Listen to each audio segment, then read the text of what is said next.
Hello guys, welcome back to my channel. I hope you are doing well. जैसे कि आपको पता है LIC डबल AO की नोटिफिकेशन आ चुकी है और मैंने आपको LIC डबल AO की नोटिफिकेशन डिटेल में बताई है कि उसकी सैलरी कितनी रहेगी, क्राइटेरिया क्या रहेगा, एग्जाम पैटर्न क्या रहेगा या फिर वैकेंसी कितनी है। देखो, वैकेंसी 300 है और कैंडिडेट अभी से ही लो फील कर रहे हैं कि इतनी कम वैकेंसी, हम फॉर्म भर के क्या ही करेंगे। देखो, अगर आप अभी से नेगेटिव फील करने लग जाओगे तो फिर आगे क्या होगा, क्योंकि हमारे पास एक ही मंथ है एग्जाम प्रिपेयर करने के लिए। अगर आप नेगेटिव फील करोगे तो फिर आगे क्या होगा। तो प्लीज नेगेटिव मत फील करो। ऐसा नहीं है कि पहले वैकेंसी ज्यादा आती थी LIC डबल AO की और अब कम हो गई हैं। अगर हम 2019 में देखें LIC की कितनी वैकेंसी थी तो 350 ही थी। इतना ह्यूज डिफरेंस नहीं है। तो आपको ये फॉर्म भरना चाहिए। अगर आपकी प्रिपरेशन भी नहीं है बट आपको एक्सपीरियंस मिलेगा आने वाले एग्जाम के लिए, तो पहले से ही मत सोच के चलो कि हमारा एग्जाम नहीं होगा। अगर हम एग्जाम से पहले ही नेगेटिव थॉट्स रखेंगे अपने माइंड में तो फिर आगे कुछ नहीं हो पाएगा हमारा। तो इन नेगेटिव थॉट्स से दूर रहो। देखो, जो हमारा प्रीलिम्स एग्जाम है वो 17 फेब को होगा, यानी एक ही मंथ बचा है हमारे पास। और जो मेंस का एग्जाम है वो 18 मार्च को होगा, यानी उसके बाद भी हमारे पास एक महीना है। यानी मेंस के लिए हमारे पास सिर्फ 2 मंथ्स हैं। हमें 2 महीने में ही अच्छे से प्रिपेयर करना होगा। देखो, मैंने इंग्लिश के बारे में आपको बताया है कि इंग्लिश सिर्फ क्वालिफाइंग है। इंग्लिश के मार्क्स ऐड नहीं होंगे, सिर्फ आपको कट ऑफ क्लियर करनी है इंग्लिश की। जो आपकी कट ऑफ डिसाइड होगी प्रीलिम्स की, वो सिर्फ डिसाइड होगी क्वांट एंड रीजनिंग पर। यानी आपको आउट ऑफ 70 मार्क्स लेके आने हैं। अगर हम लास्ट ईयर की कट ऑफ की बात करें तो जनरल की जो कट ऑफ थी 58 आउट ऑफ 70 थी। आपको ये हाई लग सकती है बट एग्जाम बहुत ईजी था। मैंने खुद एग्जाम दिया था 2019 वाला, मेरा खुद का एक्सपीरियंस है। मैंने मेंस भी दिया था बट मैं सेक्शनल कट ऑफ वहां पर क्लियर नहीं कर पाई थी इंश्योरेंस सब्जेक्ट की, क्योंकि मैंने वो अच्छे से नहीं पढ़ा था। मैं बैंकिंग की प्रिपरेशन कर रही थी और मैंने उसका एग्जाम दिया। इंश्योरेंस का अलग से नहीं पढ़ा था, तो मेरी इंश्योरेंस में सेक्शनल कट ऑफ क्लियर नहीं हुई थी but all over cut off मेरी फिर भी क्लियर थी। तो मैंने प्री का एग्जाम दिया था, तो उसमें एग्जाम का लेवल जैसा था, कट ऑफ भी वैसी है। और कट ऑफ वैकेंसी पे भी डिपेंड करती है कि वैकेंसी कितनी है, इसलिए 58 आउट ऑफ 70 कट ऑफ गई थी आपकी। देखो, अगर मैं प्री की बात करूँ तो इसमें क्वांट एंड रीजनिंग के मार्क्स ही ऐड किए जाएंगे कट ऑफ के लिए। तो आपको ज्यादा जो फोकस करना है वो क्वांट एंड रीजनिंग पर करना है। इंग्लिश पर थोड़ा कम फोकस करेंगे तो चल जाएगा, बट क्वांट और रीजनिंग को आपको अपनी स्ट्रेंथ बनानी पड़ेगी। यानी पजल, DI, अप्रोक्सीमेशन, ये सब आपको अच्छे से करना पड़ेगा। क्वांट के लिए आप क्या करना, मॉक्स देना या सेक्शनल क्विज लगाना, उससे आपको ज्यादा बेनिफिट मिलेगा। ऐसे ही आप पजल करना, कलर के लेवल से स्टार्ट करना, क्योंकि एग्जाम का लेवल कलर से थोड़ा सा हाई और PO से थोड़ा सा लो था प्रीलिम्स के अकॉर्डिंग। तो उसी के अकॉर्डिंग आपको प्रिपरेशन स्टार्ट करनी है। इंग्लिश में आपको इतनी मेहनत करने की जरूरत नहीं है, या फिर आप अगर इंग्लिश में वीक हो तो ये आपके लिए बेस्ट अपॉर्चुनिटी है। आपको सिर्फ इंग्लिश में 10 मार्क्स की कट ऑफ क्लियर करनी है, क्योंकि इंग्लिश सिर्फ क्वालिफाइंग इन नेचर है, आपके मार्क्स इसमें ऐड नहीं होंगे। और प्री को निकालने का सिर्फ एक ही तरीका है, जितना हो सके आप मॉक्स दो। एटलीस्ट एक मॉक तो आप दो ही, क्योंकि हमारे पास टाइम काफी कम बचा है और हमें अपने स्पीड पर काम करना है। और आप ना अभी से ही मेंस का मॉक भी देना स्टार्ट कर दो, क्योंकि प्री के बाद हमारे पास सिर्फ 1 मंथ बचेगा मेंस एग्जाम के लिए।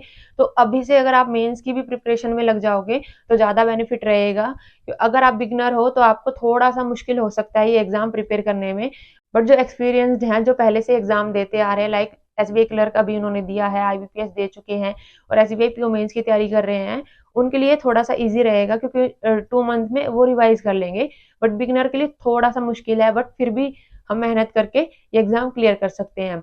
अगर मैं मेंस की बात करूं, मेंस में क्या पैटर्न है वो भी मैंने डिटेल में आपको बताया था। बट इसमें क्या होगा, आपका क्वांट है, रीजनिंग है, इंश्योरेंस अवेयरनेस है और करंट अफेयर है। करंट अफेयर आप जैसे प्रिपेयर कर रहे हो बैंकिंग के लिए वैसे ही तैयारी करो, यानी अफेयर्स क्लाउड से अगर आप डीप पढ़ सकते हो तो ज्यादा बेस्ट है, क्योंकि आज SBI क्लर्क मेंस में भी मोस्टली देखो अफेयर्स क्लाउड से ही पूछा जाता है। और अफेयर्स क्लाउड की साइट पर वो प्रूफ भी करते हैं कि ये वाला क्वेश्चन हमारे इस PDF से आया है। तो अफेयर्स क्लाउड एक बेस्ट सोर्स है। इसके अलावा भी आप दूसरा सोर्स भी फॉलो कर सकते हैं, बट अगर इससे आप डीप करोगे तो ज्यादा बेनिफिट आपको मिलेगा। अगर मैं क्वांट की बात करूं, आप DI पर ज्यादा फोकस रखना, क्योंकि इसमें क्वांट का नाम ही स्पेशल DI दिया है। यानी आप जितना हो सके आप प्रीवियस ईयर के क्वेश्चन पेपर गो थ्रू कर लो, उसमें आपको लेवल पता चल जाएगा एग्जाम का लेवल कैसे रहता है। लगभग उसी लेवल का LIC डबल AO का मेंस का एग्जाम का लेवल रहने वाला है। और रीजनिंग में भी अभी से ही आप पजल हाई लेवल की करना स्टार्ट कर दो, क्योंकि आपने देखा ही है SBI क्लर्क मेंस में किस लेवल की पजल आई हुई थी। तो ऐसा ही एक्सपेक्टेशन हम LIC डबल AO में भी कर सकते हैं। तो आप अच्छे लेवल की पजल अभी से स्टार्ट कर दो। वैसे अगर मैं 2019 की बात करूं, जो मैंने LIC AAO मेंस का एग्जाम दिया था, वो थोड़ा इजी था कंपैरेटिवली। अगर मैं IBPS PO मेंस या फिर SBI PO मेंस की बात करूं, उससे कंपैरेटिवली इजी था। तो उसी लेवल की आप प्रिपरेशन करना। अब मेन बात हमारी इंश्योरेंस और फाइनेंशियल अवेयरनेस हम कहाँ से करें। तो सबसे बेस्ट सोर्स जो है, आप यूट्यूब पे सर्च करोगे insurance awareness for LIC AAO, आपको काफ़ी सारी वीडियो मिल जाएंगी, प्लेलिस्ट भी मिल जाएगी। तो वहाँ से वीडियो देख के आप इंश्योरेंस अवेयरनेस कवर कर सकते हैं। फाइनेंशियल अवेयरनेस आपकी अफेयर्स क्लाउड की PDF से कवर हो जाएगी, या करंट अफेयर की PDF से आप कवर कर लोगे प्रॉपर। और अगर गूगल पे भी आप सर्च करोगे तो आपको काफ़ी सारी PDF इंश्योरेंस अवेयरनेस की आपको मिल जाएंगी।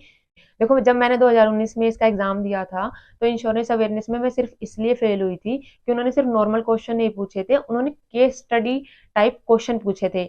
यानी कुछ आपको सिचुएशन में डाल दिया जाएगा कि फॉर एग्जांपल मिस्टर ए है, वो ये इंश्योरेंस पॉलिसी लेना चाहते हैं, इतने ईयर की है, तो आप उनको कौन सी पॉलिसी सजेस्ट करोगे। या आपसे ऐसे पूछ लिया जाएगा कि मिस्टर बी हैं, उनको ये इंश्योरेंस क्लेम लेना है, तो इसका क्या प्रोसेस रहेगा। तो इस टाइप की आपको केस स्टडी मिलेंगी। तो आप केस स्टडी रिलेटेड भी वीडियोस देखोगे तो ज़्यादा बेनिफिट रहेगा। ओनली थ्योरी नहीं आएगी इंश्योरेंस की, प्रैक्टिकल भी आएंगे, यानी क्वेश्चन ज़्यादा पूछे जाते हैं इसमें, इसलिए मैं फेल हुई थी इस एग्जाम में। तो आप इंश्योरेंस अवेयरनेस में प्रैक्टिकल ज़्यादा करना, यानी केस स्टडी आप ज़्यादा करोगे।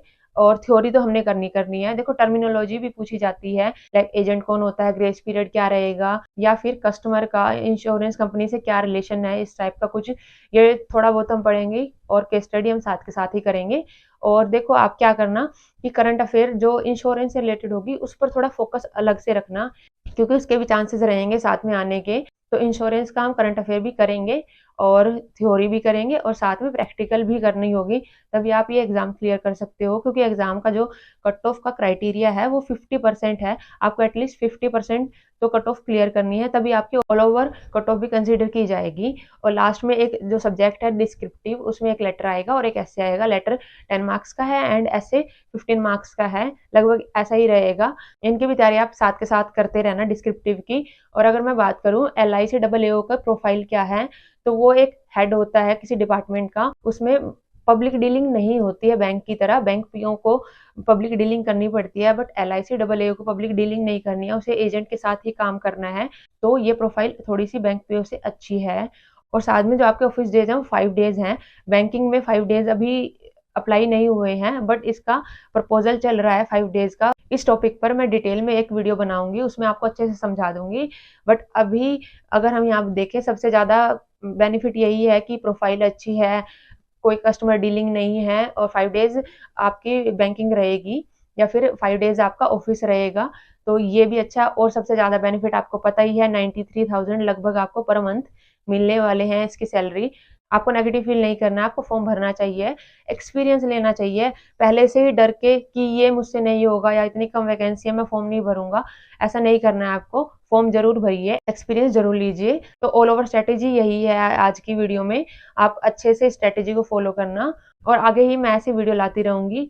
आई होप आपको वीडियो पसंद आई होगी। वीडियो पसंद आई है तो like this video, subscribe my channel. Take care, bye bye.